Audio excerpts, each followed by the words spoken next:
You're watching The Breakfast Club. Morning, everybody. It's DJ Envy, Angela Yee, Charlamagne the God. We are The Breakfast Club. We got a special guest in the building, so you know what that means. Yes, sir. Andre Harrell. Yeah. I'm in the building. That means the Revolt Music Conference is right around the corner. Oh, That's you right. already know. But I like talking to Andre, period, just because you know I'm an Uptown Records fanatic. So we're going to get to the Revolt Music Conference. But, you know, VH1 honored the 90s this week. Did they even call you, Andre? No, they didn't call me. Jesus crazy. Christ. But they did give me, they honored me before. Yeah, but But still, they could have if called you're you going for to do this, the... the 90s. Yeah, I would have loved that. Come on, man. I love the 90s. Did you watch it? I didn't see it. I just heard about the highlights this morning. Why does Uptown Records get left out of the conversation, man? I don't think it gets left out. Like I said, they did honor me about a decade ago. All right. They honored me, and they honored Teddy Riley, and they honored Snoop. So that was then. But you're right, we can keep going. Yeah, man. Let's keep on we honoring. ain't tired of that. Anytime you mention the 90s, you have to mention Uptown Records. That's I right. think so. That's right. I agree. Now, Just with like girls like champagne, girls like Uptown Records. There you go. Now, with the success of the New Edition movie, when are we getting this Uptown Records movie or miniseries? Still working on Which it. I've been calling for years, by the way. We're in conversations now. We're in deep conversations. We're just looking for the right writer to get the voice right, because we just want everybody portrayed in the right light and something that's honest, that feels real to the audience. So hopefully by the end of this year, we'll have something going on. And you can't cover everything. I really think it should just be centered around you. It should be centered around you, and then because you were the brainchild of Uptown, and then that way you get everybody else gets their look, but it should be centered around you and how you started Uptown Records. No, I always imagine it like Casino, where you had Robert De Niro doing like the voiceover where before you come into the casino and you see Sharon Stone, he says she's beautiful. Gotcha. Look at it. That kind of setup. Like when I introduced the artists, Heavy D or Mary or Puff, when they come in, and then the show kind of begins each week. And then You'll you probably do it, learn so much about what the artist thought about you and things that you never even knew happened. You're going to learn a lot, because they're going to have to sit down, and you guys will probably all be in a room together just talking about everything, different stories, and you'll probably learn so many different things you never knew before. I heard that's how New Edition did it. Yeah. I heard that New Edition sat in the yeah. room, told stories, then they came back and read the script, and each of them had their own script and they read it, and they loved that. Yeah. That's dope. And then you got to do it like Marvel. After you do the Uptown story, then you can break off and do the solo stories. You could do the Jodeci and the Mary J. Blige and the Heavy D. Like a Marvel comic book. There you go. That's right. That's what we're talking about. Yep. You know what I never understood, or maybe you could tell us why. With all these openings in these record labels, you never wanted to jump back in? Whether it was Def Jam or Epic or Universal or Island or I think about it, but I also think it really is hard to repeat what you did in the past. Like the past is the past, and it's great, but it's hard to duplicate it or repeat it or make it better. But other than the heirs, right? You know, people could say, "Oh, you don't have young heirs," but you have the business, so you could get the people around you. Like L.A. did it; he brought it back. You know, a lot of these people have been able to do it, and I think with your business mind, I think you can do it and maybe help this music industry a little bit. Well, people have had conversations, but they haven't had a serious enough conversation with me to make me consider it. If I did that, it needed to be serious. And they'd be comparing you to you. So it's just like, we need a new Mary J. We need a new Jodeci. We need a new Heavy D. And like You I know said, what I mean? it's really hard to repeat yourself. You got to get what's new right now.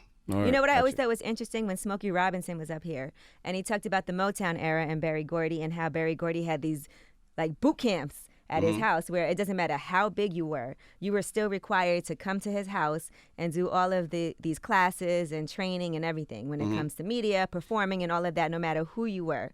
And I always feel like things like that are kind of lacking. We did that at Uptown. Like Mary J. Blige, she went to charm school. We had to do that with several. Like Heavy D had choreographers, he had stylists. Early on in his career, he understood image. We taught that. That was a big part of what was happening in the music business then, especially at boutique labels. Since then, it seems like most of the records are already done, and they come to the record company without any artist development. Right. The record might be playing locally in a region and have a hit, and they just jump on that, and the artist is ready to go. But the artist is not always ready to go. He might have made the hit record, but he didn't do the chitlin circuit, so he doesn't know about performing. So when those two things kind of align, you'll probably get better artists. And Diddy took the same formula you used with Heavy D and gave it to Big. 100%. But nobody talks about that. 100%. I got to say, Puff, when he gets the opportunity to give me the props, he gives props. Absolutely. He does. I always liked you and Puff's relationship because y'all seem very, very loyal to each other. Like, True. y'all keep each other eating. Yep. So what's this Music Talks? Music Talks.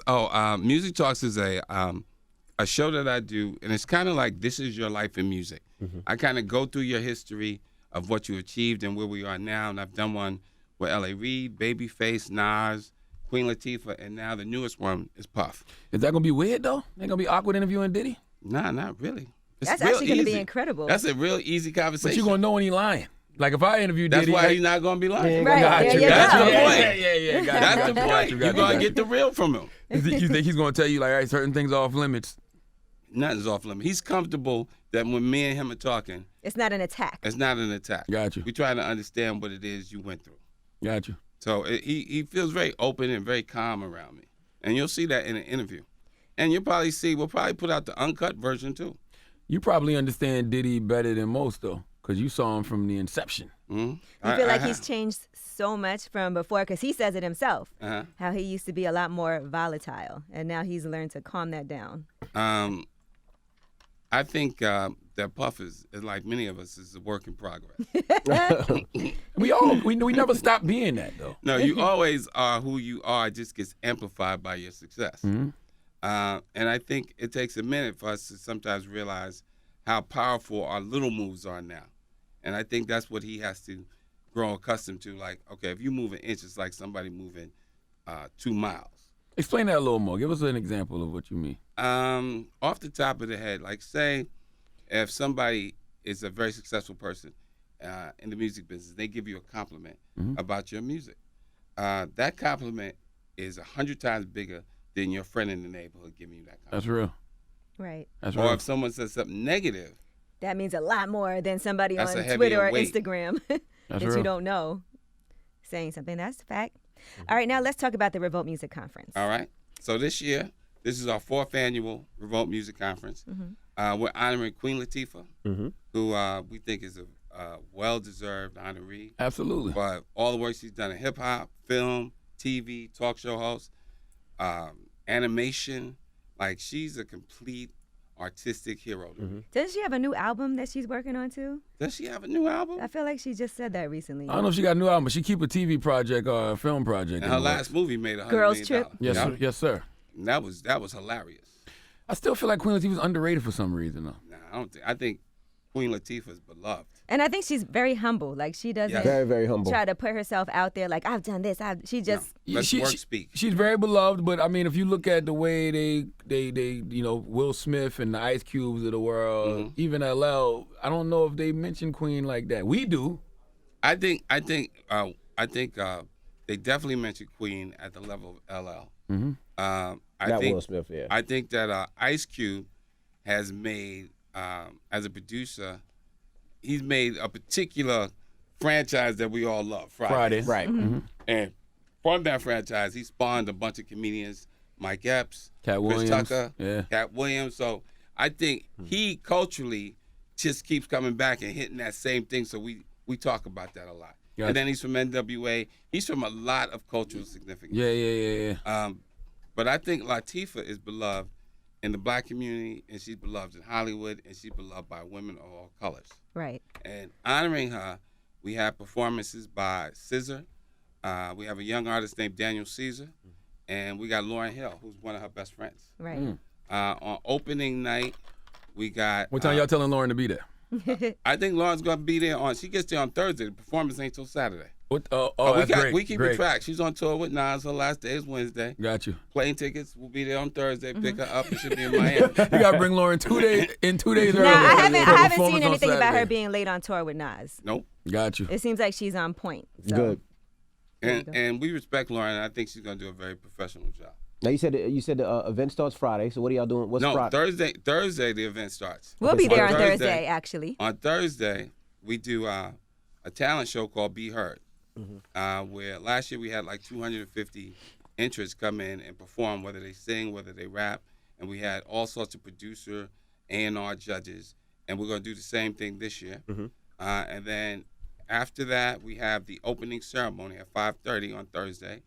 And this year we'll have performances by French Montana, 21 Savage, and one I'm really excited about, King Combs. I don't know if you've seen him. Now, he's I've doing seen his him thing. perform. Yo, my man's like the Michael Jackson of hip-hop. Come I mean, on for now, real. Andre, I stop. wouldn't I say- swear to God. Y'all when put he too much That's a lot of pressure on him. Y'all pressure, don't do Andre. that. That Don't might Don't be a do lot that. of Don't pressure. do That that. might be Don't do close that. to him. Yeah, but now Don't he's do doing his that. thing, and I I love might the be his close records to him is dope. since he was a little boy. Don't do that. But I'm tell you when I saw why I say that. I seen him a year ago perform, and he was hitting the back of the stage. He didn't even work his way to the front. He was moving and grooving so hard in the back. He made your eye go from the start of the show to follow him. He really understands performance. He That's does. the only thing I'm trying to say. I've seen and him when you perform in see him Vegas a perform, couple of times. you're gonna be shocked. You think But he I'm has saying, a a lot harder of time people- just because of his father, and people aren't trying to give him his props just because they're holding him to like, oh, it's just because. No, I think he's still discovering his voice as a record artist. But I do think y'all will see on Thursday when he hit that stage, he's electrifying. I've seen him perform. I think he got a lot of presence, but you can't say things like he's the Michael Jackson of hip hop. I'm just saying. Like you put the ball way too. That might be. That come might on, be stop. because I'm so close to him. I'm really close to him. Like I remember him being in the studio at 6 years old with Puff, and Puff said, "You want to be a rapper?" And he says, "Yeah." He says, "How you gonna be big like Dad?" He said, "I'm gonna be bigger than you." At 6 years old, and like I knew this dude was serious. He wanted to be a rapper. You know, his music sound good. I seen a video they released the other day. He's really doing his groundwork. That's gonna And be I the seen him hardest thing perform- I for seen him him. perform a couple times in Vegas. He definitely can perform. He got presence, but the hardest thing is gonna be him finding his voice and cutting through with the rap. Because that's we want to hear bars. Like you But gotta, that's the journey, and I think he's built for that journey because he wants to go on that journey. And like he's always talking about, I write my own stuff. Like so, he's really thinking about his voice. Right. So we're gonna see. And he don't have to write his own stuff though. I mean, But he wants his dad never did. Now, So it's he like- got but- everything. He got the swag, the persona, the way he does Right. his videos. If he can the way do it, it performs. actually is a I great think thing he's to be dope. able to do. He's not there yet, but he's dope. He dope. He's dope. He dope. And I wouldn't just say that. He dope. To I me. agree. I'm not I mad was at him saying he's surprised. dope. Just not like the Michael Jackson of hip-hop. Michael Jackson, That Lord. damn, That's, Andre. that's always high. And that's probably because I'm so close to him. But he's a Harlem Shaker boy. You ever seen him get down? yeah. It's get down. So that's Thursday. So Friday, what we doing Friday now? Friday, we're gonna try to talk DJ Envy to play on the boat. You and D Nice on the Me and boat. you nice on the boat? Yeah, we got. Envy already we is got, plotting his escape. we got. Jet ski off the boat. We on the boat. We got 2 Chainz. Okay. And ladies love trap music. So we're gonna do that. And then on Saturday night we have the gala where we honor Queen Latifah and Lauryn Hill. Scissor performs, who I think is dope too. What do you think Oh, about yeah, I Scissor? love Amazing. SZA. This is dope. She's dope. We Her love album SZA is up there. dope too. Yeah, Right? Yeah, incredible. absolutely. We're And- all big SZA fans up Yes. here. I met SZA right when she was getting signed to Nice. TDE. She has a voice. She has that. You know how Mary was like at the time. She represented for like the kind of broken Around the woman, way. around the way girl, but was kind of broken. Like especially on My Life, she got that type of thing And going she on. writes her own music too, and writes for other people. So I No, always she am feels impressed. talented. Now, how can people get involved if they want to go to some of these panels or find out who's speaking to get some knowledge, some education? They could pay. How can they? What's the website and all that other stuff? I know they could pay. All they got to do is go to revoltmusicconference.com and they get all the information. Tickets are on sale now. The event is actually October 12th to 15th down in Miami at the Eden Rock Hotel. It'll be our 4th annual. Okay. Oh, and we also have a film festival too. So this year we have we judge all up and coming directors, and this year our panel of judges will be Alan Hughes, who did The Defiant Ones, and we're also going to show one of the clips of his film, and he's going to talk about, do a Q&A about filmmaking. What clip? He did Minister Society. Alan Hughes did, right? Yeah, The Hughes brothers. yeah, the Hughes the brothers. Hughes brothers. We got Benny Boom, who just did the Tupac movie. We got Mac Wild, and we got one other judge that I can't yet confirm yet. Why you not on that panel? You was in the film world, TV world. Because I do so many Q&As. Oh, I'm doing Shakim. Okay. Me and Shakim got a Q&A. He said, "Don't put me on every panel, damn it." Bozeman, we got Bozeman St. John, Okay. who I used saw her to the be other at day. Apple, who Yeah, now Uber. is at Uber. And what's Shit. Puff doing this weekend? And Puff is just hanging out right now. Okay. He'll do the opening ceremony. He'll be there. He'll be there. And also the Breakfast Club will be there because we are broadcasting live Friday morning. from the Eden Rock Friday morning. Last year Andre said he was gonna come out and hang out with us in the Thank morning. God he didn't. It was all effed up last year. Remember the sound was all messed See? up last year? I knew Thank that. God. You said I knew that. The gods told me don't get up and go down there. It'll be good this year, hopefully. I heard they're doing a Drinks Champs live out there too. Yeah, we are going to do a Drink Champs live at 5 o'clock on Friday. Yeah, so That should be dope. good. That's dope. Now, you've always been a mogul. I always wonder how you would handle like PR for certain artists, like with Usher, what he went through, and like what Kevin Hart's going through now. How would you have handled that? Concisely, one note, and kind of let it pass. Gotcha. Because there's nothing you can explain. You can't explain away those situations. so you should address it. You should address it immediately. Something, short and concise. Do you tell the truth though? Like, how do you address it? You tell the truth as much as truth as you may know, because it's Gotcha. not you. So you say something that's politically correct from a corporate standpoint, so that it is addressed and people know you're concerned. And then after that, you let time take care of the rest. Right. Do you think Uptown Records would have ever really taken off in the era of social media? Because y'all had some wild It might have helped you. It would have made it bigger. Yeah, it would have All that helped. drama. That drama sells. All that drama. That's what social media is about. Yeah. We be trying to keep it Goodwill Mondays and Spiritual Tuesdays, but it really be about who dropped the ball Wednesday. Yeah. Would you rather have a Uptown Records feature film, or would you rather have like a series I'd rather have a on series. television? Series, baby. A series, week to week. It's too much. There's too many artists. Think about it. You got Hev, you got Jodeci, you got Mary, you got Father MC, you got Albie Little Shaw, Sean, Albie Shaw, Christopher Williams. Guy. Then the executives. You got Puff. You got too many things going on. So every year we used to get an album from one of our artists. So as you go on, you get 2, you get 3. So the series gets more dynamic as you go on. So what? We might have talked about it before, but you named all those artists. Why did Uptown Records stop? Like, what was the downfall? Why did you stop it? The only reason it stopped is because when I left Uptown to go to Motown, you have to want to share the vision of all those people. So as a manager type, I'm built for that. Hev, when he came into, Hev's the artist type. And artists really got to stay focused inner on self. So trying to deal with Jodeci and their drama, or trying to handle Mary and tell her what's best, he wasn't necessarily comfortable in that spot. So that's why everybody started to go to different places. That's it. Like, whenever you have a boutique relationship and you grow from inception to that, you probably are the only one who has that level of special relationship, because you believed in them first and they trust what you say, whether it be sometimes the things they don't want to hear to the things they want to hear. And everybody would think that Jodeci and Mary J. Blige would be probably the biggest drama on Uptown. But when the movie comes out, they'll be shocked that somebody like Christopher Williams. Yeah. Right. Christopher Williams was ill. I remember one time after we did Uptown Unplugged, and Heavy and Mary and Jodeci and Father MC performed, and Christopher Williams had one song that MTV would approve. It was Every Little Thing You Do Turns Me On. But he wanted to sing a Teddy Pendergrass song, Come On and Go With Me. And he did. He killed it. So when the edit came out on television, he was home. He was dating Stacey Dash or something. He's there with his whole Hollywood thing, and he was telling everybody that he probably killed it, and he did. But then when they got to the Teddy Pendergrass, they cut that out. So he thought somebody had something to do with it on our side. Of course we want Teddy Pendergrass to play.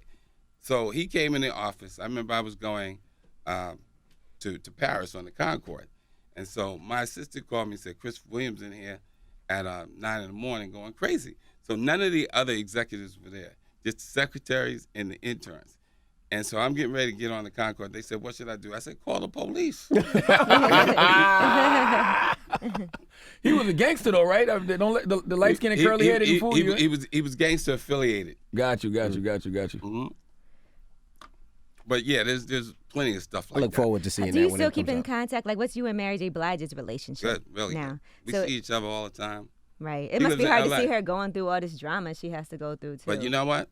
She cleanses herself through her music. Like, she really works it out on tour. I saw her about 2 weeks ago in L.A. outdoors at the Greek Theater.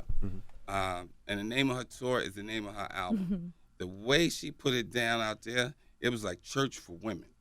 She talked about your heart and men and being broken. and persevering and moving forward, and whatever don't kill you makes you stronger. I was sitting there like, amen, hallelujah. Like, it's spiritual. That's why we love Mary. Now, we went to her tour, and it was dope. It was dope. She dope right now. You know what I love about Andre too, man? Like whenever we have conversations, you always seem fulfilled. Like you feel, it almost seems like you've done everything you wanted to do. Well, I feel like I lived life in my purpose. My purpose has been really spotting the star in other people and helping them fulfill that dream. Gotcha. So for me, that's very fulfilling. Father MC, did he pose nude for Playground? Of course he did. You know that. Now, did you approve that? Did he come to you and say, No, what do you think? He didn't ask me to do nothing like that. Were you surprised? No, Father MC's crazy. He's funny too. I just remember that. Like, he was just naked with his thing hanging And I out. think he just had an anniversary of that. Somebody just brought that up to me like 20 years. They said, isn't this the 20th year of Father MC pulling out his Johnson? I never even heard that. I know Father MC did Playboy. He did it Play one girl. time. Play girl.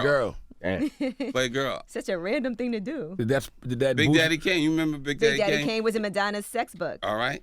Did that boost record Chocolate sales? Negroes seem like they do that sometimes. Did that boost record sales? I think that was, when you start to see things like that, it's probably on the downhill side of your record sale. Like you reaching straws to keep the celebrity going. Got you. All right. We appreciate you for joining us, and we'll see you out in Miami. Revolt We'll see you Music bright and Conference, early in the morning, right? October Andre? 12th to the 15th. 8:30 in the morning on Friday. 8:30? What No. time? What time? we gotta be 5:30. there? 5:30 in the morning? Yeah, you can come at 6:30. And when you got to repeat the time, that means you ain't coming. You can go No, 5:30 no, no. 5:30 in the morning? 5:30 means that you go from 5:30 to that time that I get there. There you Which go. is what time is that? Oh, my 10. gosh. There you go. I can get there at 9:30. There you go. I ain't mad at you. All right? Well, there you have it. Andre Harrell. It's the Breakfast Club. Good morning.